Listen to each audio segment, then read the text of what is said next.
Coach Wilson. So one at a time to get everyone in, and then we'll follow up.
All right, we got Coach Wilson here. We'll get him started in just a moment.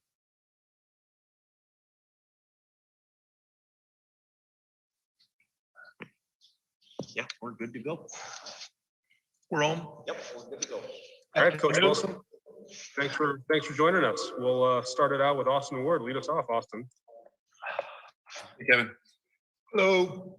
I know that the big topic of conversation for us is about the quarterbacks, and throughout your career, you've always been flexible with what you could do with the offense and play to their strengths. I just wonder, when you look at these three, how different are they? How much would you have to, I don't know, change anything to suit their strengths between the three of them? I think we need a lot of time. You know, you go through what we had a really, I thought, strong winter session. Even with that couple-day pause, we had some great workouts and, you know, leadership development and all that. And we're not around to be around them when they're throwing the ball and stuff like that. So, you know, you got one practice. And fortunately, what's unusual with those 15 early graduates, we have so many numbers that sometimes in spring you get a little tight with your numbers and maybe can't do as many reps. You know, we have enough numbers that'll help all these young guys get reps, because you can practice a hair longer and get a few more plays at 7-on-7 team. Because to me, they just need time. I know Coach Day and Coach Dennis, like you said, with some comments about me, I think, you know, we'll always play to their strengths. I don't think the offense ever changes, but you play to me to always what the offensive line can do and what the quarterback can do. And I think in time, we got plenty of time with spring and then the summer workouts to figure that out. So they look good through winter. We've just had one practice with a few throws. So to say the strengths of a guy or weaknesses, we know a little bit more about CJ and Jack. At the same time, we missed a lot of those guys. They missed last spring. They missed last preseason. So all those, you know, reps and, you know, when we're getting into game week, you know, back then Justin was getting 80% of the reps in practice. So, I think we got a lot of water to go over the dam, a lot of time. They all three are talented. They all three are working hard, and they have great supporting cast. And that's going to be fun. Ready, we'll go next to Clay Holt, WSYX. Coach, what does the Ruckert return mean for Ohio State football? Well, in my world, losing Jake and Luke, I don't think people can really undervalue how good Luke is. He's a 3-year starter at tight end. I've had several pro scouts say they think he might be as good at blocking tight end as there is coming out in the draft. Jeremy has developed that way. And I do think Jeremy has a strong skill set that will hopefully, even though we got all those receivers back, we can maybe look to find him more in the progression to get more touches. So he's, I think he can maybe be as complete a tight end as maybe there is in college this year, because I think his range of catching the ball, there might be a couple guys that maybe rawer, real faster tight ends, but the combination of blocking, route running, catching, I think he's setting up to have a super year. He's leaned up. He's about 248. So he's trimmed up a little bit. And I think he's strong enough. You know, I think when you're young, sometimes you sometimes you think you need to gain weight to be a better blocker. I think his strength level has gotten well enough. I know we were visiting last year with one of the best pros in the game, and he said he was weighing 240 pounds, but he's very, very fast and very, very physical. And I think Jeremy's getting enough confidence in himself as a blocker, and his strength level with Coach Mick has improved, that I think he's trying to maybe be a little leaner and hopefully be a little quicker in and out breaks to create some separation, and hopefully we can get him more involved in the pass game. I think he sets up to have a great year. I think that's a huge piece of a good offense is the tight end, because I think it connects the run game and the pass game protection. Basically, we're playing left tackle and wide receiver. And then we lose about 30 minutes a day because we got to go to kicking meetings and kicking practice. So, we got to do all the kicking stuff, and we got to play two real positions. So it's a lot of development.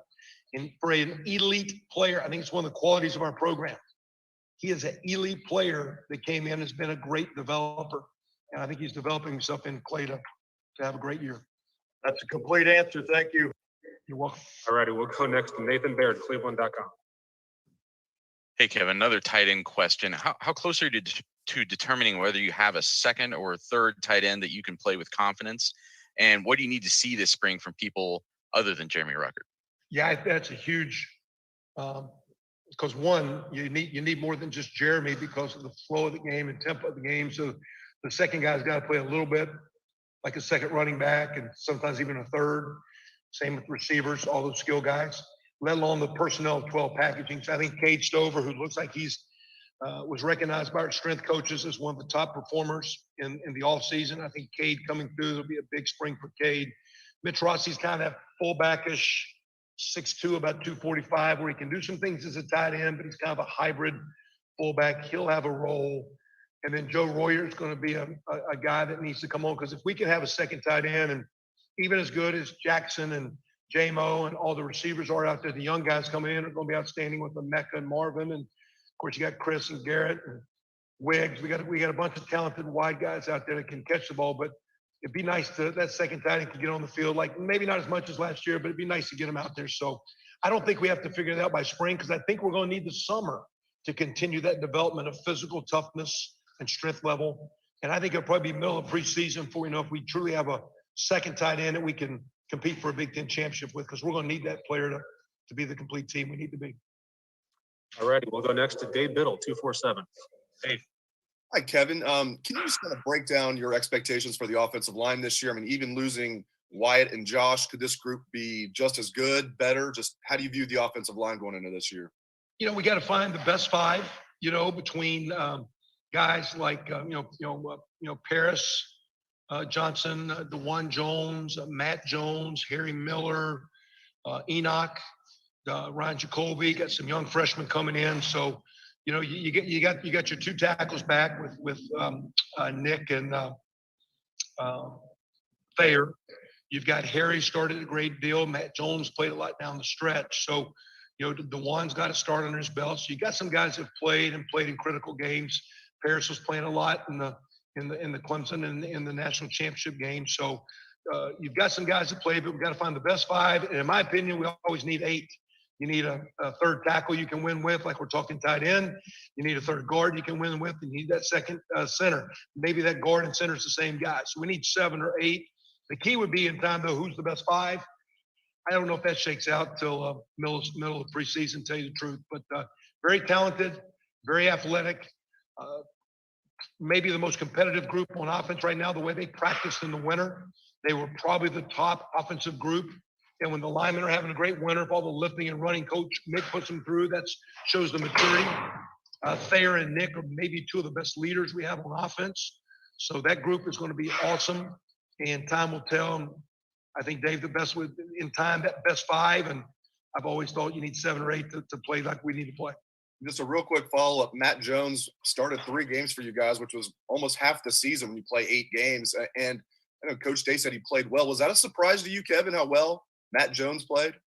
Matt, like many of our players, very, very talented, number one. Sometimes maybe lacks the maturity or the confidence level early. And when you come in like so many of our guys, and no disrespect to you and the other recruiting guys, these guys get hyped up so much when you're playing tight end or O-line. Sometimes it takes about 2 years to figure it out. all the physicalness and the maturity and the mental maturity and physical maturity you need and the confidence of the schemes. And for Coach Stud to keep him embraced, or you saw the same with Nick Petit. I thought Nick played maybe last year about as good as anyone and really didn't play those first 2 years. It happened with Thayer and Wyatt. That, the first two. So there's a little bit of grooming process with that position, and it takes a little time. And I think it's a credit to Matt to have the wherewithal and the courage and the toughness to keep fighting through the trash and the day-to-day grind to become a winning player. And hopefully he's scratching the surface and he'll keep doing that, because I think he's talented with upside, but we can throw about 12, 13, 14 linemen like that. We can throw about 40 guys on offense like that are talented and are fighting through that to become the player that they're capable of being. Thank you, Kevin. All righty, we'll go next to Joey Kaufman, Columbus Dispatch.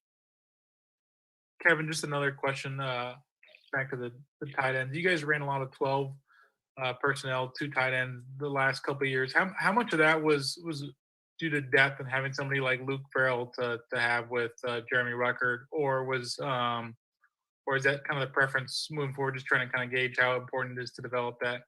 Well, I think and Dave just asked the question line, you got to find the best 5, and then you got to find your best 11. So when that tight end goes out there, what's his ability to be productive? What's he bringing to the offense? And if he's not bringing a chance to be a productive blocker, route runner, help us in protection, hey, you stay with a third receiver, or you can even go to a 4th receiver and take them both out. When you don't have a tight end game, it does hurt in protection a little bit once in a while when you're helping those tackles on the edges and picking up blitzes. It does hurt the run game, but now the quarterback has to read it more or RPO throw it more.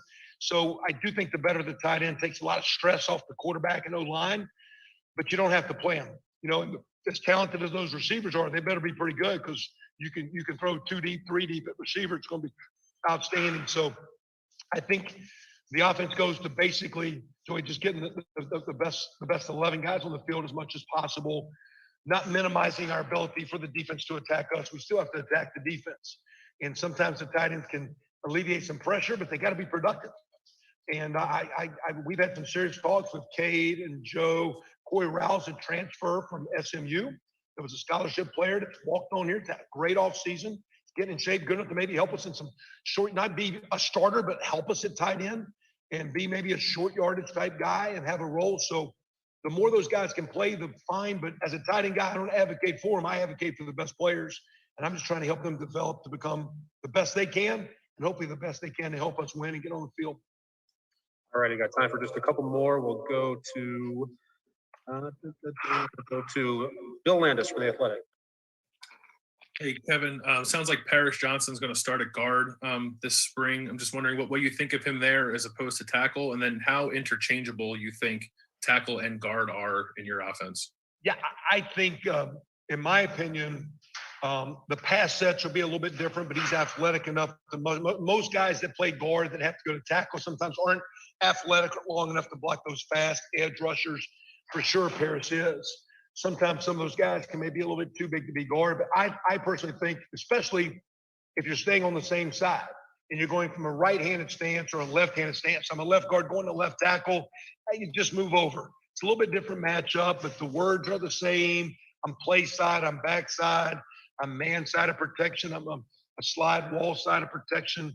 So I think it's pretty easy. And that's the way I think, you can see yourselves getting your best 5 on the field, because just because someone is slated as a guard, if that tackle can play guard, fine. If that guard can play center, if that center can play guard, like who's the best 5?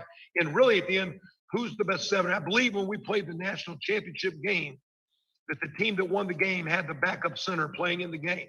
And I believe the guy that won the Remington Award wasn't playing in the game. So the backup had to be good enough to win a championship. And I think that's what we're looking for here, is to win this thing. It takes about 24, 28 guys on offense to win. And that's what we're going to do, keep developing these guys so they all can be starters when called upon, and they can all play championship football when called upon, because that's the standard. All righty, we'll wrap up Coach Wilson with Dan Hope from 11 Warriors. Hey, Kevin, obviously you guys have a lot of different guys in the mix there at running back. Just kind of how do you view that competition playing out this spring with all the different guys you have at that spot? 2 freshmen here, and when spring's not like it was years and years ago. There's a lot of scrimmaging, so the ball security issue will be, comment today in a meeting room with my players was, why aren't freshmen on special teams? And one guy said, well, they're not good enough. And then my senior said, because you don't trust them. And I think the key to running back is you're giving that guy the game. You're giving him the football. We play football and we put the game in your hand. So it's one thing to make plays, but you're really looking for a guy that you can trust, takes care of the ball, understands protection, takes a little bit of time. I think we'll get some of that in spring, but I still think like so many positions, I think we'll go through summer, not to drag out in depth charts and give you guys all kinds of reasons to write all summer and speculate and all that stuff, because I got to keep Tim May awake and all that stuff as we go through the summer months. But as we get to there, I think it's going to take about half a preseason, because we missed so much last year that even these second-year players are almost like freshmen. We got to keep playing through and just keep playing the game and loving each other and learning how to play and rocking and rolling. So, but those two freshmen being here, it'll be nice because we'll get a good judge of where they're at with Master and Mayan and Marcus and all the guys that we have, Xavier Johnson, et cetera. All righty, Coach. Thank you very much for your time. Appreciate it today. It's always a great day when you got spring ball and a little basketball in the afternoon for the Buckeyes. So go Bucks. Have a great one.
Come on here.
Anytime. Okay, you're live. How's everybody doing today? Good, coach. Good. Good. Fantastic. Good to see everybody, even if it's in little squares. All righty, let's lead it off with Tony Gerdeman from Buckeye School. Hey, Tony. Hey, Kerry, sounds like you're doing pretty well for spring. I can't imagine you'd be doing any better. Come on, man. It doesn't get any better than this. But you know what? Before you ask a question, I just want to wish our basketball team good luck today at 3 o'clock.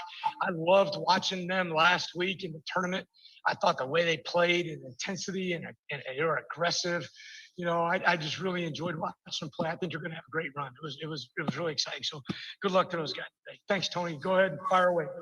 Yeah, we talked to Ryan on Wednesday. And he mentioned how Lathan Ransom stepped up last year, and it sure seems like he's going to have a big say in what this defense does this year. And I'm just wondering, where is he? Is he your deep safety? Like, what do you envision from him this year?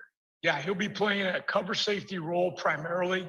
If we get, you know, the key, Tony, for us is everybody healthy and is everybody ready to go when the foot hits the ball for the first game. So we know that we won't have everybody in the spring, but we're certainly making plans for that. And so right now, Lathan is playing in that cover safety spot, but he will also have some roles in some other areas in the back end. Now, when you say cover, is that the deep safety or is that the? No, that would be the guy in the slot. Okay, that's where he played last year when he played on third down and those kind of stuff. Gotcha. Perfect. Thank you. Sure. Go next to Brendan Gulick, Buckeyes Now on SI. Hi, Kerry. Nice to see you again. Good to see you. Hey, I want to ask you about Zach Harrison because Coach Day had spoken quite a bit about how he was impressed with Zach's emerging leadership. He said that Thayer and Zach probably stood out more than anybody else. He was less surprised by Thayer, but maybe a little bit more surprised by the way that Zach Harrison had really stepped up throughout the last few weeks. Can you give us an idea of your perspective of the way that he's impressed you and maybe what you're expecting from him this spring? Yeah, it's a great question. And it's absolutely the truth. He had a phenomenal 7 weeks in the weight room, not just taking care of his business and his body, but making sure that he's holding others accountable. It's really important, I think, especially for younger players, to see guys who are great athletes that are also great workers. And I think when your best players are your hardest workers, you got a chance to be good. And so we had some of those guys that aren't here anymore that were those type of players. And Zach stepped right in, filled that void, and was very, very impressive with his leadership. And he's excited for the season, and I'm really excited to watch him play. All righty, we'll go next to Bill Rabinowitz, Columbus Dispatch. Hi, Kerry. Bill? How are you? How's your ping pong game, Bill? Haven't played. We haven't talked to you since the Alabama game, and I hate to bring up a bad memory, but what's that? I said, then don't. Well, gotta. You really hate to, Bill. Don't bring it up. I mean, you get to choose. Well, I have to ask. What was that like for you and the aftermath of that? And I asked Ryan this question a while ago. You guys have been able to have the success that you've had because you guys are really talented and you have a good scheme. But Alabama and some of that's a great Alabama team. Did it make you reassess anything about your defensive scheme or philosophy because of the way that they were able to attack you? And just, how hard was that whole thing? Well, it was incredibly painful. I think the thing that I don't know how to say it. The journey that our kids were on to get to that game was phenomenal. We try for people to reflect on that. If you were in this building and you had Thanksgiving dinner in the indoor and you had Christmas Day in the indoor and you showed up every day not sure who was going to be able to practice for coach and everything was being shuffled all the time and games were canceled and all the uncertainty, the season was canceled, then it was on and guys opt out, guys opt back in. Just the entirety of the season.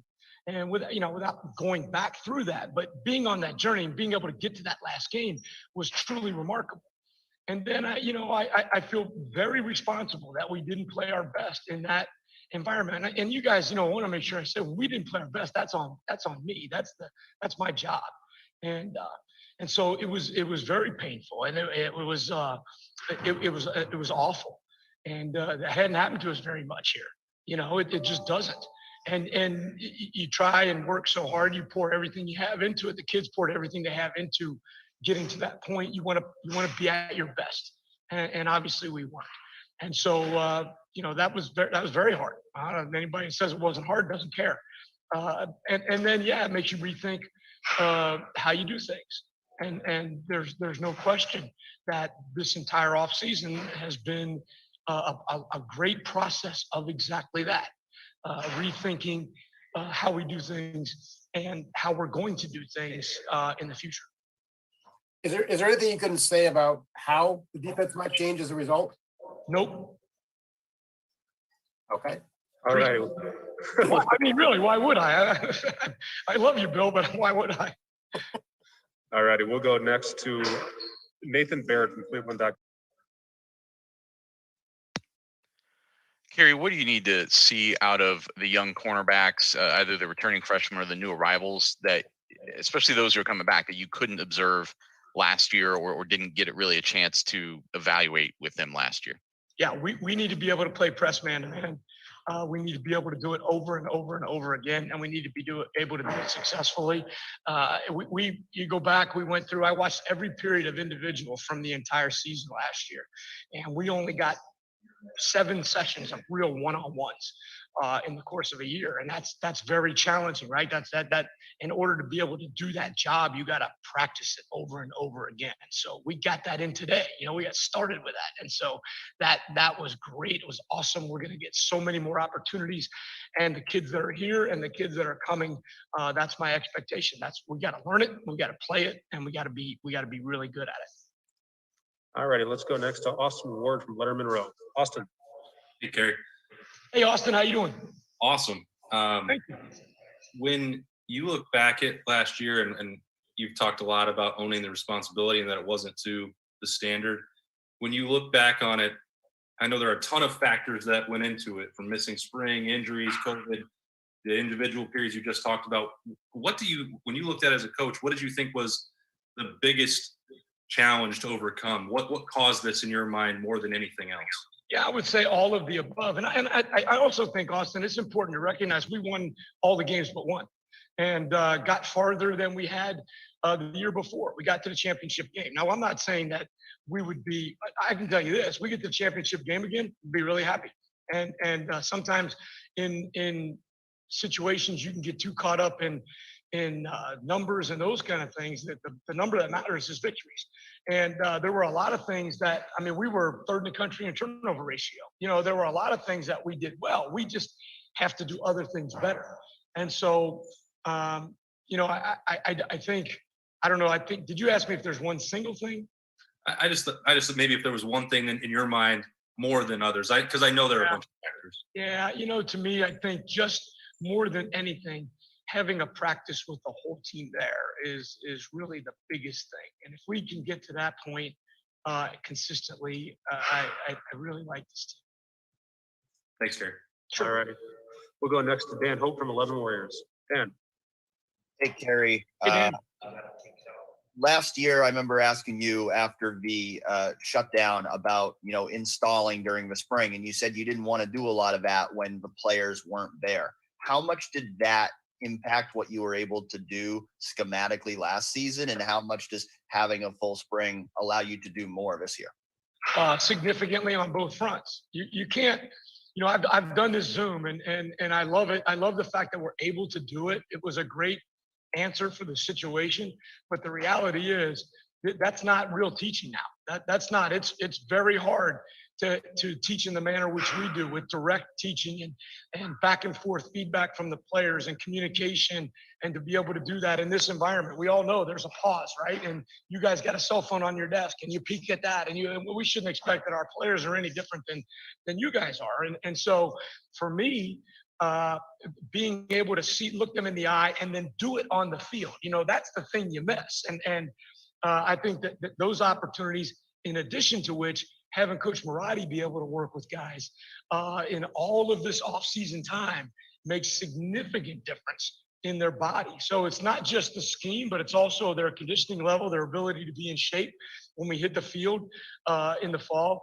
But this opportunity for us to install what we want to install and get practiced at it and find out what we can do and what we can't do in the package is important.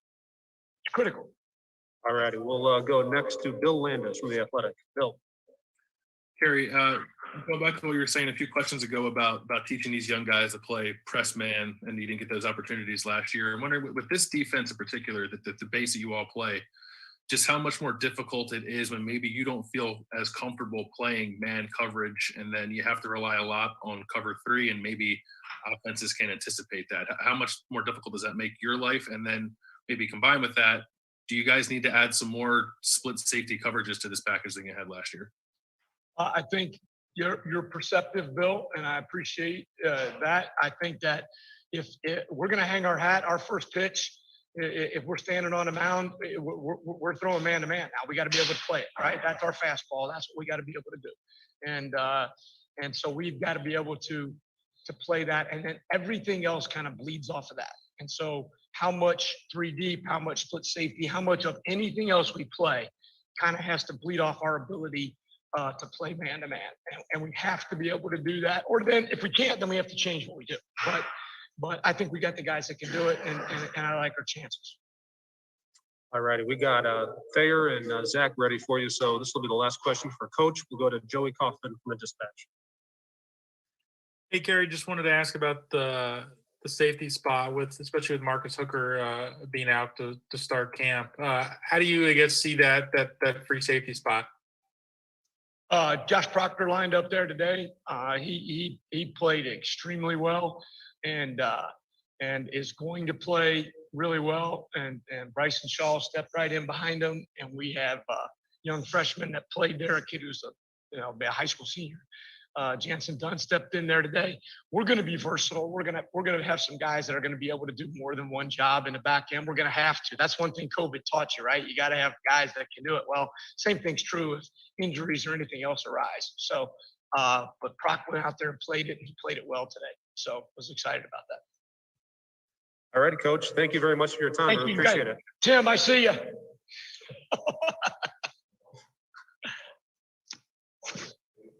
All right, we'll bring up Thayer Munford here first, What's up, Thayer? followed by Zach Harris.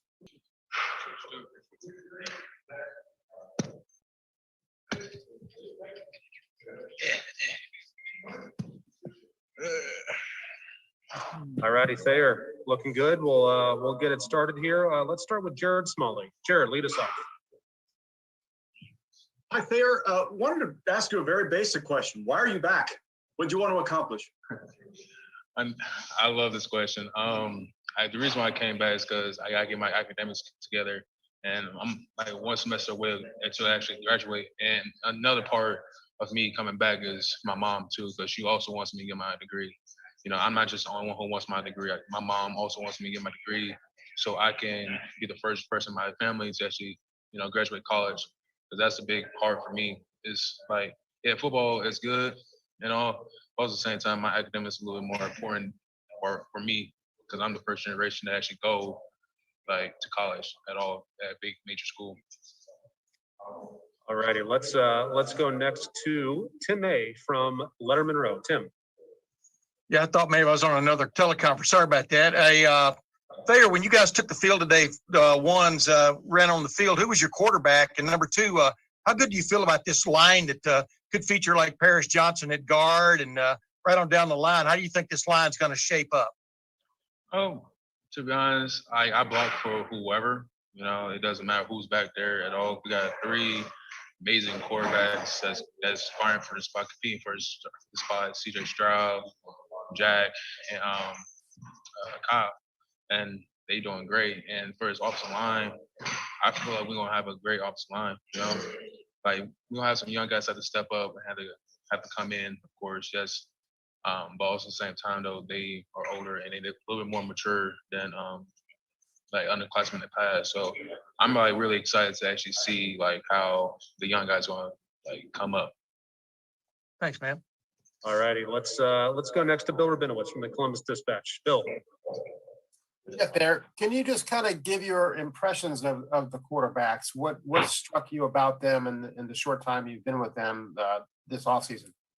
You know, what stood out with me about them is that they love the work. You know, I see them out like after every workout, just throwing balls to the wide receivers. You know, they try and get better. They want the spot. They want to compete for the spot.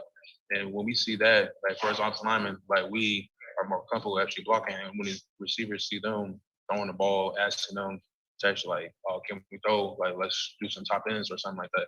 You know, that they make everybody else feel a lot better, like for the team. You know, because what are we without the quarterback? You know.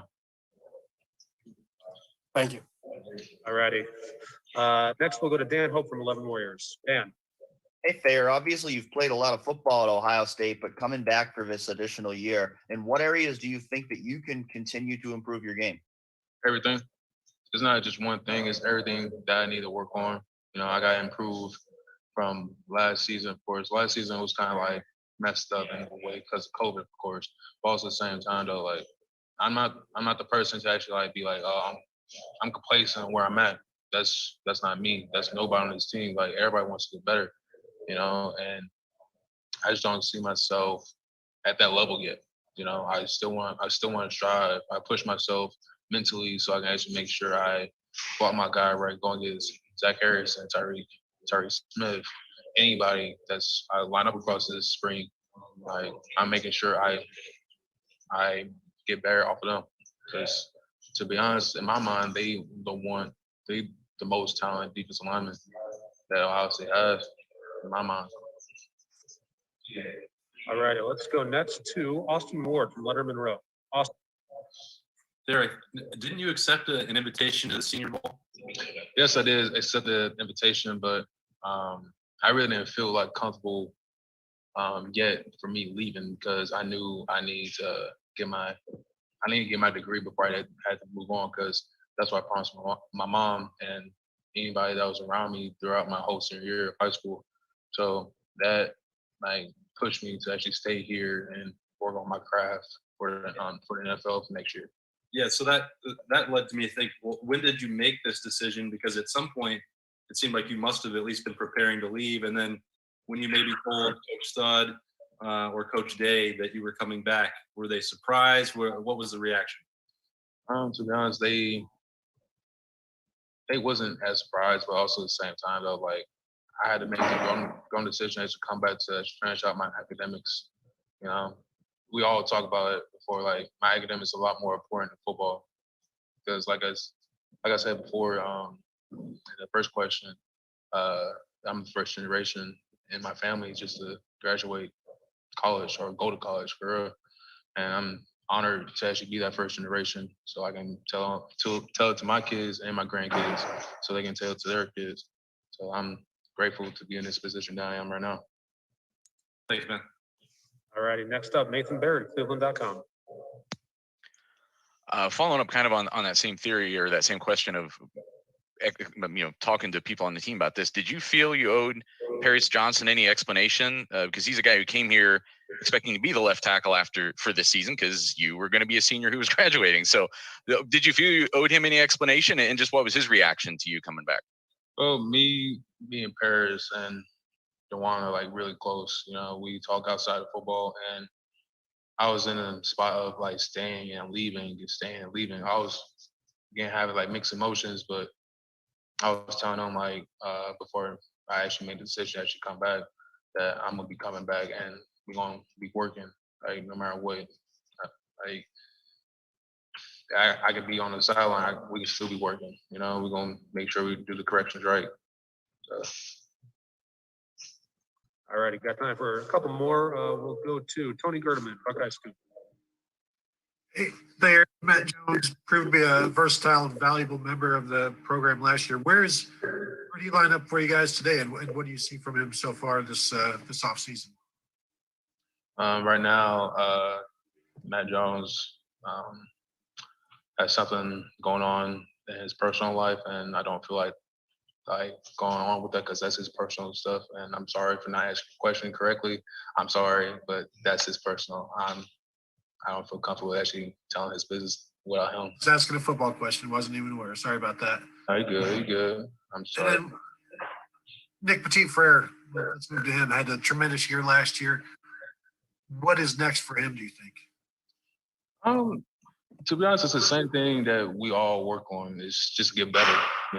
Be better than we was last year. Last year we had a duo from PFF, and we was actually pretty good. And also we looked at the film. It's like certain things we need to correct on. And we all, like me and him both know, and Coach Stud knows like what we need to correct on as well. And we push ourselves, and we're gonna push the underclassmen like under us to actually like go harder, do the technique right, do the fundamentals right. Let's be confident in yourself. Don't be so like uptight and like just be confident and be loose and just go on the field and have fun. All righty, and last question for Thayer, Brendan Gulick, Buckeyes Now on SI. Hey Thayer, you've made it pretty clear that academics and getting a degree are pretty important to you. Whenever football is over for you, whether that's coming up shortly or many years from now, what do you want to do? What are some of the thoughts you've had around building a career away from football? I really want to like go into like athletic director / football coach.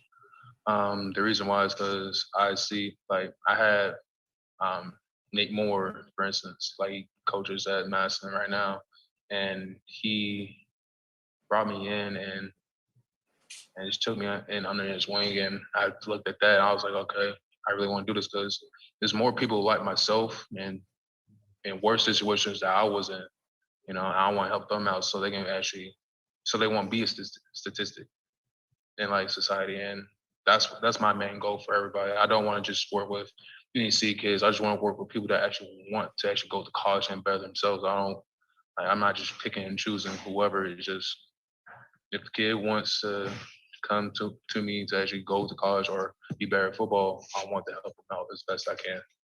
And if I can follow up on that real quick, just can you give us an idea at how, whether you've had conversations with Gene Smith or with your coaches, what kinds of things have they done to try to help you prepare for that kind of for that kind of career?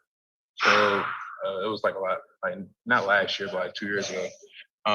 Me and Coach Tucker, we had like set up like something in some high school, so I can actually like follow them around, see what they do as far as like athletic directors, and see what do they actually do.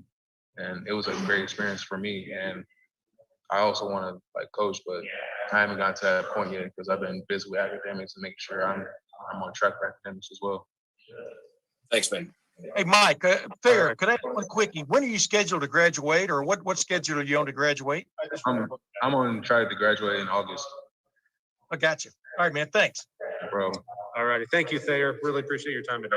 Appreciate it, Joe. And we'll bring in Zach Harrison, who will be our final interviewer of the day, interviewee.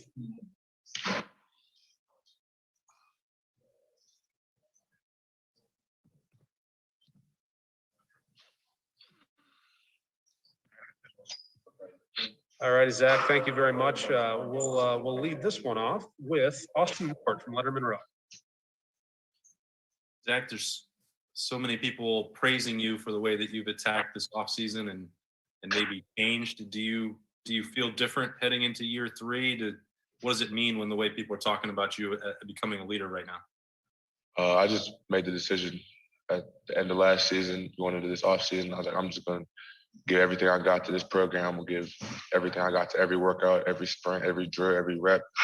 And I think the coaches are seeing the results of that, just the mindset change that I had going into this season. All righty, let's go next to Spencer Holbrook from Letterman Row. Spencer. Zach, what's it like for you to take on more of a leadership role? You've seen a couple guys on the defensive side and on the defensive line take that before. What did you learn from those guys, and what's been your experience so far as one of the leaders of the defense? That's the thing for me. I'm not trying to be a leader. I'm just being myself. I feel like I've built a bond with the guys, and they trust me, and I trust them, and they know that Zach's going to do the right thing. And so when I tell them or I ask them, tighten up, you got to do this, that, and third, then then they listen, they have that trust in me, and it goes both ways. They know that if I'm not doing what I'm supposed to do, they can tell me, Zach, you got to tighten up, you got to run the ball or whatever the issue is. And that's how I feel like the best leadership and that's my way of leadership is the give and go and the bond. That's how I built up my voice for my teammates. All righty, next up, Joey Kaufman, Columbus Dispatch. Zach, when you look back on last season, I guess how do you assess your performance? How did you kind of like look back on year two here? Year two, to be honest, I didn't have quite the year that I wanted to. Year two, and that's why I changed my mindset. That's why I changed my approach going into this offseason, and then hopefully this fall, y'all can see the results of the hard work. All right, we'll go next to Nathan Baird, Cleveland.com. Hey, Zach, there was sort of this ongoing debate or conversation last season between the idea of the defensive front creating pressure and then actually getting home for sacks. How would you evaluate your own performance there? And is it something you feel like needs to convert from one to the other? Yeah, it's definitely something we talked about, all the D linemen. We're getting there, but we got to get home. And that's something that we focused on going into spring. The first practice was today. And we're going to get on the film on Monday, and we're going to watch it, and we're going to assess it, and we're going to talk about, okay, these are the things that we need to do to get that extra half a yard or that extra 3 feet or that extra inch to get to the quarterback. And that's something that we've focused on heavily going into this offseason and spring ball and eventually camp in the season. All righty, next up, Jared Smalley, WCMH. Well, Zach, you're sounding awfully motivated, and clearly you've impressed your coaches with that. But I wanted to ask specifically why. You were talking about your performance from last year. Is it simply a consistency standpoint, or what's maybe the thing that you feel like you need to take that next step for? Yeah, it's probably consistency. I still have flashes of my potential, and I gotta try to get to where I can get that every single play consistent on a consistent basis, in and out, every down, every game where there's no fall off. All righty, we'll go next to Bill Rabinowitz from the Columbus Dispatch. Hi, Zach. You just mentioned potential. That's a word that's obviously followed you around since high school, especially being a local guy. How much pressure have you felt to live up to that, to be the next Bosa, the next Chase Young? I mean, obviously it's hard to compare yourself to other people, and that's not fair. But do you feel like you're ready to take that jump and be the next dominant Ohio State defensive end? I feel like I can. Yeah, I feel like I'm ready to do that. Like I said, I've been giving my all to this year and this training, and I've seen changes in my body, and I've seen changes in the way I feel and the way I'm moving. So I feel like I'm excited for this next step to be, to really make my own legacy here, not try to follow anybody's footsteps. I'm trying to be myself to where people know Zach Harrison. That's the name that they know. And can you say how your body's changed? Have you put on weight? Anything with your body? The biggest thing for me is really flexibility. I've been stretching more in the training room and trying to get, my hips and everything where I can bend the edge and feel more fluid in my movements. Thank you. All righty, next up, Dan Hope, 11 Warriors. Hey, Zach, you had a front row seat a couple of years ago to see what Chase Young did in his third year at Ohio State. What are the things you feel like you can take from watching him and maybe apply to your own, third year jump at Ohio State? Practice habits. That's one thing I focused on when I was a freshman watching Chase. He made plays in practice that y'all never saw. And that correlates to games, and that's one thing that I took to heart. You got to show it in practice, because it's not just going to show up on Saturdays. All righty, let's go next to Tim May from Letterman Row. Yeah, Zach, if we don't get to watch practice, obviously, but if we'd watched you today, for example, what would we have seen that's different about you compared to even the end of last year? You're talking about this new dedication, et cetera, but more savage. How would you describe your approach? I'm just trying to play fast all the time. There's a little cart. I'm just trying to play fast every play, get my play speed up, and like I said previously, I just trying to make more plays in practice, have my production points go up as we're graded out after practice. Thanks, man. All righty, let's go next to Doug Lamarice, Cleveland.com. Hey, Zach. You talked about that you just didn't quite have the year last year that you wanted to. You obviously still had a good year, but especially early in the year, were you playing as much as you wanted to? I know you guys always rotate defensive ends, but how did you feel about sort of your role in that rotation at different parts of the year? I mean, I trust Coach Jay and I trust the rotation, and that's worked, and that's what's best. I feel like for our D line, keep us fresh, like we always talk about, keep us fresh, keep us fast, and that's one thing I got 100% faith in all the coaches and what their decisions is what I believe in. And just real quick, we know the legacy of defensive ends here at Ohio State, from the Bosa brothers to Chase and everybody else. For a guy like you who was such a big recruit, is it fair? Is it to like talk about that in regards to you? Does it add any pressure? Is it unfair? Do you welcome that? Like, what's it like when your position has such a legacy at Ohio State? I mean, we don't really talk about it in house. I mean, most of that comes from outside, and so I don't really think about it often, and I'm not trying to follow anyone's footsteps. Like I said, I'm trying to be myself and trying to build my own name and build my own image here at Ohio State. You know, leave my own legacy at Ohio State. So that's one thing that doesn't really enter my mind a lot. Just to follow in the footsteps. That's not something that I think about often. I'm trying to build my own self. You know, start my own path. Thank you, Zach. All righty, next up, Clay Hall, WSYX. Hey, Zach, good to see you. Who replaces Tommy Togiai, and what did you take from his his rapid rise, playing so well in the postseason and now to be a draft eligible player? Yeah, that's one of the things that helped me change my mindset. I saw Tommy do that last year. You know, coming back from my sophomore, his junior year, he had goals and he wanted to reach them. You should see him every workout. He went hard on the sprints, every practice. He would give 100%, and that's something that I took from Tommy, and that's something that I tried to incorporate. Yeah, who fills that spot, sir?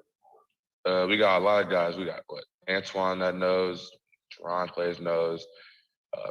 We got a couple of freshmen, Tyleek, who looks really good, really promising guy.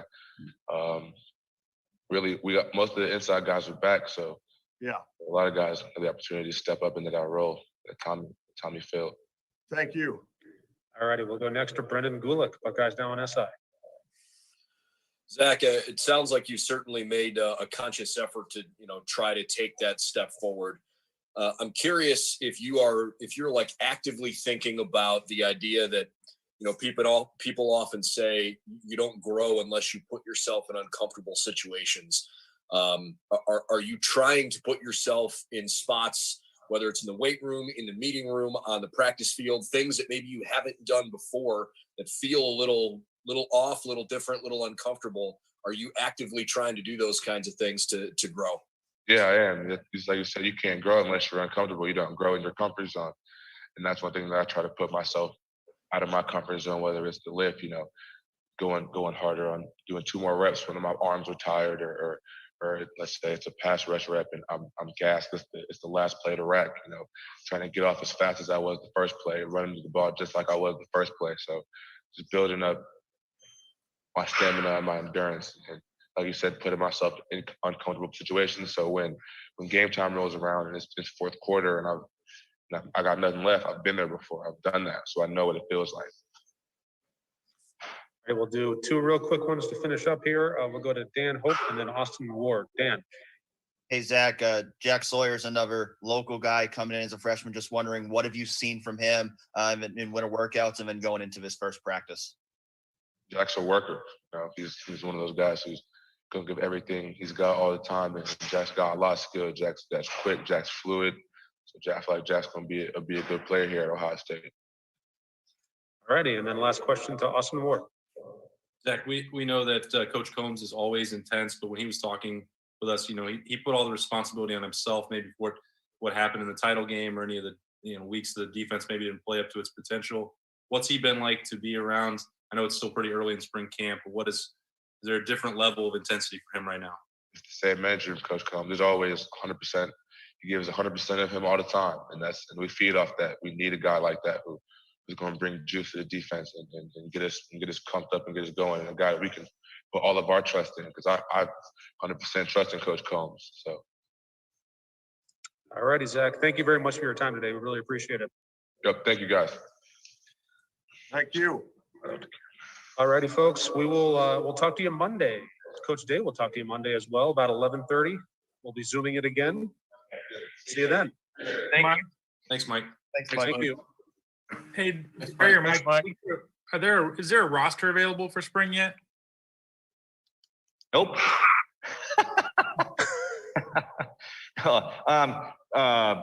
Joey, I told the guys a little bit earlier that we're on early. The roster on our website is still a work in progress, but I will have an alphabetical roster. It doesn't really matter if you guys see alphabetical or numerical right now anyway. I should have an alpha roster later this afternoon for you guys. And again, for anyone who may not have been on, regarding how we're classifying our players eligibility wise and on the field, we've advanced everyone 1 year who was on the roster last year, except for the true freshmen or those who have redshirted, and we've also indicated those super seniors or the guys that are getting a 5th year of eligibility and playing this year. Those are 7 guys. You know who most of those guys are anyway. The freshmen that redshirted, we did keep them as freshmen, and we indicate that they're redshirted. Everybody else who was on the roster last year did matriculate a year. We did add a year in eligibility on to them, and at the end of their 4 years is when we will go ahead and add the year. It was just really messing with my mind to have 40 freshmen on the roster and all these juniors / freshmen or seniors / sophomores. So that's the way we're going to do it. And I mean, if anybody has a better idea or better way to do it, I'd certainly listen. But it just seems like this would be a way that'll be clean. It'll be relatively efficient, and we'll just add the year at the end if the person wants to take it. So with that said, I will we'll try to get you guys a roster this afternoon. I'll email it out. All right, everybody have a great day. Thanks, Jerry. Still 11:30 roughly on Monday. Approximately 11:30. I'll shoot out an advisory. Maybe I can get the advisory done with the roster and send it out today and give you an idea of who we're looking at for next Tuesday and Thursday in terms of assistant coach and players. But yeah, Monday at approximately 11:30 with Coach Day. And we're going to also try to get you some photos and video, maybe some video too, from day 1 of spring ball.